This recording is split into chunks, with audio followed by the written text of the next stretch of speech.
ત્યાંથી કે જ્યાં અસામાજિક તત્વો પર બુલડોઝરની કાર્યવાહી થઈ। બુલડોઝરની કાર્યવાહી પર ભાજપના નેતાએ જ સવાલ ઉઠાવ્યા છે। સોશિયલ મીડિયામાં પોસ્ટ મૂકીને સવાલો કર્યા। અમરેલી ભાજપના સિનિયર આગેવાન ભરત કાનાબારે ઊભા કર્યા સવાલો। Bulldozer justice is not justice લખીને સવાલો ઊભા કર્યા છે। એક વ્યક્તિ ગુનેગાર હોય તો તેની સજા આખા પરિવારને આપવી કેટલી વ્યાજબી તેવો સવાલ પણ કર્યો છે। મકાન દૂર કરવા માટે નિયમાનુસાર પ્રક્રિયા કરવી જોઈએ તેવો પણ પોસ્ટમાં ઉલ્લેખ કર્યો।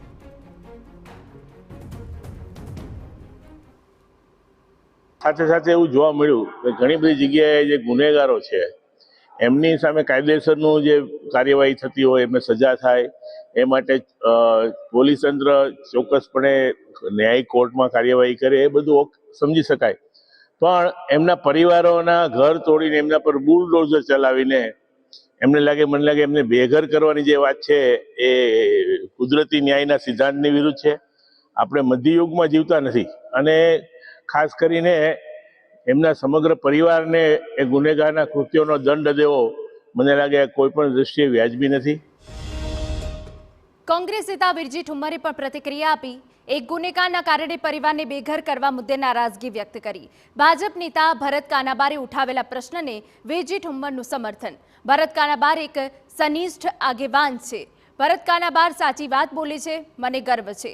ભાજપની રીતિ નીતિ ગરીબો વિરુદ્ધ રહી હોવાના આક્ષેપ પણ કર્યા છે।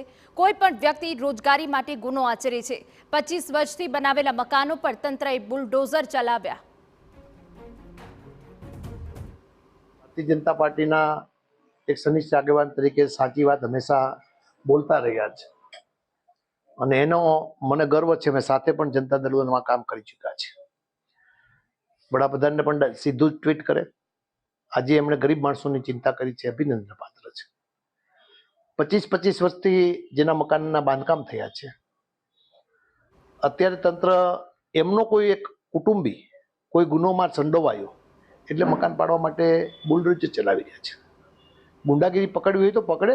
વિધાનસભામાં ધારાસભ્યો બેઠા છે, એમાં 50% ભાજપના ગુંડા છે।